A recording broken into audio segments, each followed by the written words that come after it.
y'all, how's it going? Welcome back, it's Mia, and today we're going to be asking and answering the question, did DC have a good year in 2022? Looking back at the projects that DC put out, specifically just DC Studios, and none of the CW stuff, even though that I know that's slowly going away, but just the DC Studio stuff. And then we will talk about a lot of the news that has happened within DC recently, just because I think it's worth mentioning. I haven't done a video on it, so you'll get to hear my thoughts on that towards the end of this video. But first, let's go back and review the technically really only technically three projects, but I'm gonna give it four.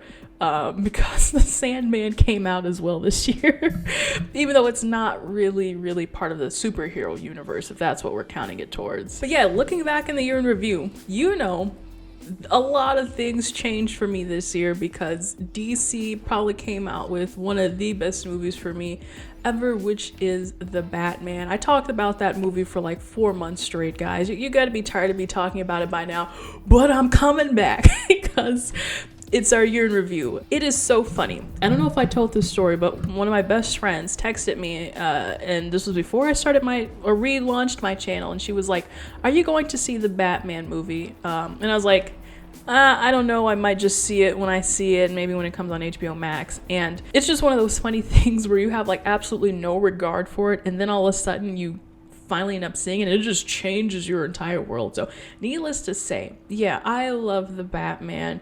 Was it a little long? Yes. Was it flawed? Yes. I think it had some flaws, especially with the ending there, and we're talking general spoilers here, especially with the ending and how they kind of just tacked on to me the whole part about the Riddler flooding the city and, making it seem like it was obvious when it really wasn't. To me, I thought that was a little like, okay. But I think it goes without saying, this is like hands down my favorite characterization of any Batman.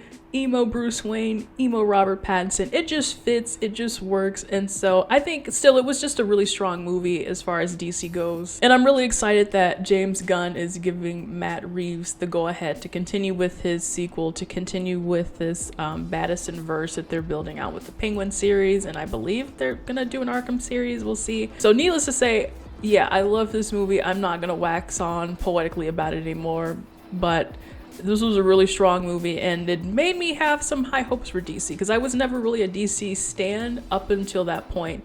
I'm really not a DC stan, I just stan the Batman. Now, actually, I should have talked about this one first because it came out in January. The Peacemaker series. So this was coming just off the heels of the Suicide Squad. And that movie I really enjoyed. It was James Gunn, so I think that says a lot. And so rolling into Peacemaker, I was kind of not so sure about it because I didn't really like John Cena's character in that film. He was kind of a big jerk, and I was like, why would we give John Cena a whole show? And I completely take that criticism back. John Cena, oh my goodness, being cheating. I love him so much. Why did I say that? But no, seriously, he between him and James Gunn, the working of this series, it really came together. It was a really heartfelt story. I wasn't expecting this series to have a lot of heart in it, and really, it's kind of like centralizing on, Peacemaker was a jerk in the film, but we kind of see him at home now. He's kind of pathetic. He's kind of got, he's compensating for a lot here. He's kind of still an airhead at the same time, but he's learning and he's growing. It also gave us Vigilante. That was a great character. I like Vigilante. And yeah, it was just a great cast. Like Daniel Brooks from Orange is the New Black is Adebayo. She was really cute in this. Myrn was an interesting character. I love that twist at the end, but it's still, they humanized him right at the end. He's just trying to fit in. And I'm talking cautiously, like I'm not trying to reveal spoilers, even though I said I was going to talk spoilers, but I won't dive too deep into this, but I really did love Peacemaker, and that I'm really hoping gets a season 2. I know they're like, James Gunn is just protecting his own, and his wife is in the series, so he's just, yeah, but it was good, so I think he earned that right. Now, next in the summer, I really shouldn't be talking about this. I really shouldn't be talking about the Sandman, but I'm going to talk about it anyway because it was on the Wikipedia page for DC Studios. But this is not going to count because when I say DC, I just want to specifically talk about superheroes, and that's what's going to be included in the count. I just wanted to say that the Sandman is one of my favorite TV series of all time now, and it got me into yeah, we can say the comics. I tried to read the comics, they're just okay, but they got me to read a DC comic, so that's pretty cool. So nonetheless, I talked about the Sandman a lot in my Sandman review video. You should check that one out so this doesn't get like muddled up in my DC year in review. But yeah, couldn't be happy enough about that one. So that brings us to the last project that came from DC Studios, big project, big movie of the year, Black Adam. The hierarchy of the DC universe is ready to change, and boy did it ever.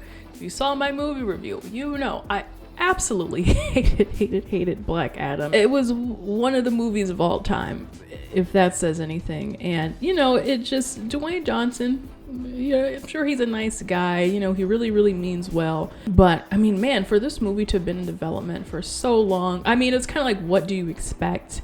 At the same time, I expected a little bit more. I expected a little bit more here than just kind of like a punch fest.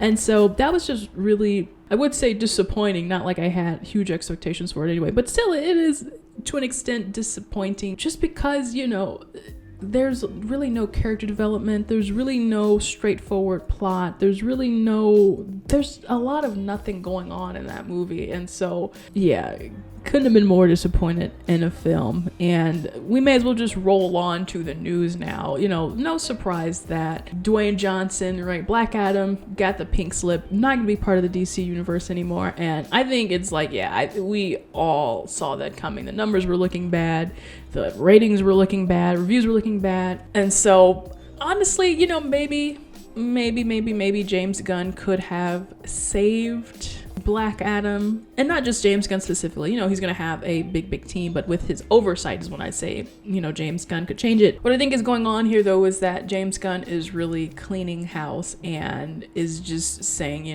giving the axe to the Snyderverse and saying, let bygones be bygones, right? We saw that with Wonder Woman Part 3. That's completely out of the picture now. No confirmation whether Gal Gadot is or is not coming back, but to me it would just seem like she would not be coming back, specifically if Henry Cavill, right? Didn't talk about that. If Henry Cavill got the pink slip, he got the boot, so that says a lot. They are going to be doing a brand new Superman movie, so I've got high hopes for that. I really don't. To me, it's like, I think you can find any white guy with black curly hair and he's gonna fit the look. So as much as I love Henry Cavill, I think that there will always be another guy who can aptly play Superman. We've had so many iterations, since the 70s, basically, that to me it's just like, it's just, it's like Bond, right? There will always be someone else to fill that role. Which, it's kind of different, conversely, compared to the MCU, where you're like, Tony Stark is definitively Iron Man, but it's because the MCU has done it so differently, where we stuck with these characters for many years, and so for this core group of Avengers, you're like, okay, that actor is that character. I think the DC universe has had so many iterations of these characters, Superman and Batman specifically, that's kind of like, okay, on to the next one. So yeah, not to say I love Henry Cavill. I love deep down in my heart, but I think it is, to me, it's the appropriate thing is to just move on, cut the losses, and say, hey, Snyderverse, you were not beloved by most people. A vocal minority on the internet, yes. By most people, no. So that makes me curious to see where this is going to go next, because we've got Aquaman 2 coming out. Jason Momoa has been oddly silent.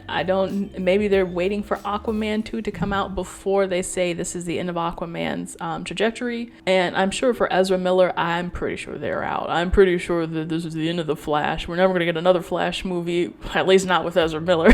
And also Ray Fisher as Cyborg, because we don't talk about Cyborg enough, but Ray Fisher has kind of apparently been through heck, talking about his treatment with Whedon on Justice League and all that stuff. And it looks like he kind of had a Twitter beef with James Gunn recently as well, so I'm not sure if that's been resolved or not, but I am just going to be under the assumption that every single actor in the Justice League is out, and James Gunn and his team are just going to come up with a fresh slate of people, fresh slate of movies, and say, let's just start everything from square one. So yeah, by all means, I am not enraged by that. I think it's a good idea. I think it's good to just kind of clean house, have a clean slate, reboot it completely and fully. The only thing in question, though, in addition to kind of the Suicide Squad universe, would be Shazam and Zachary Levi, because he really hasn't had that much crossover into the DC universe yet. So I think there's potential for the wonderful Billy Batson to be safe, unless it is this thing where it's like, we're just gonna let Shazam 2 come out, and then that's when we're gonna say, hey, okay,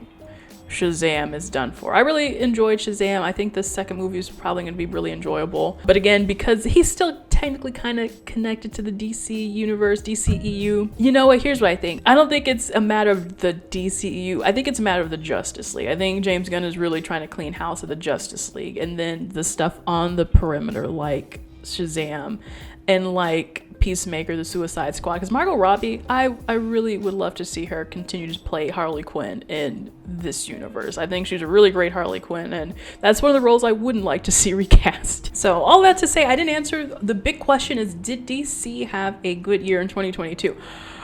I think the answer is no. I think it's no. They didn't have a good year, but they have the potential now to begin making it up. I'm not necessarily sure if even 2023 will be a good year for DC, because Aquaman 2, Shazam 2, The Flash, I think, yeah. We've got those coming out, the kind of tail end of the DCEU as we know it. So who knows if it's going to be good. It might be decent as long as none of these tank the way that Black Adam did. But I think maybe by 2024, 2025, we can finally give DC our stamp of approval as far as content goes and say, hey, wow, they're in a really, really healthy place. Joker 2 coming out in 2024. Penguin series will be coming up. Maybe we'll get some more Peacemaker. Who knows? But I have high hopes. I just hope that David Zaslav is not short-sighted in this, because it's really one of those long haul things, and I'm afraid if he doesn't see, David Zaslav, the CEO of Warner Brothers Discovery, if he doesn't see an immediate return, kind of the way that I feel like Bob Chapek was with Disney, I feel like if he doesn't see an immediate return right now, right this hot second, he might start to get a little testy. But this really is, to me, one of those things where you have to be in it for the long haul. You have to sit, you have to watch it develop, and let this plan unfold naturally. So I think James Gunn, even though we've really only seen him in a directorial capacity, I think he hopefully is a good learner and brings a lot of stuff from the table to the table from the Marvel Studios experience that he's had. I'm like, from personal experience, I've had it where I've had supervisors leave, but because they were such great supervisors, you learn from them. And now when it's time for you to start doing the planning and you to start being on your own, you're like, okay, I learned this good thing from them and I'm going to implement that. Or, maybe it wasn't so good the way they did that, and I'm going to make sure I tweak it a little bit so that it fits our circumstance better. So if anything, if James Gunn is a astute learner like I am, I think he's going to bring what he learned from Kevin Feige and everyone at the table at Marvel and say, okay, this is how we did it, and now we're going to try to adapt it for the DC universe. So all the best to DC in the new year, and let me know if you think DC had a good year or not down in the comments. I'd love to hear from you. Please leave a like if you enjoyed this discussion as well. Check out my 2 other year in review videos. We've got Marvel and we got Star Wars to talk about. And hey guys, hope you are having a happy holiday season and a happy new year. Subscribe for more, and I'll see you in the next video. Bye.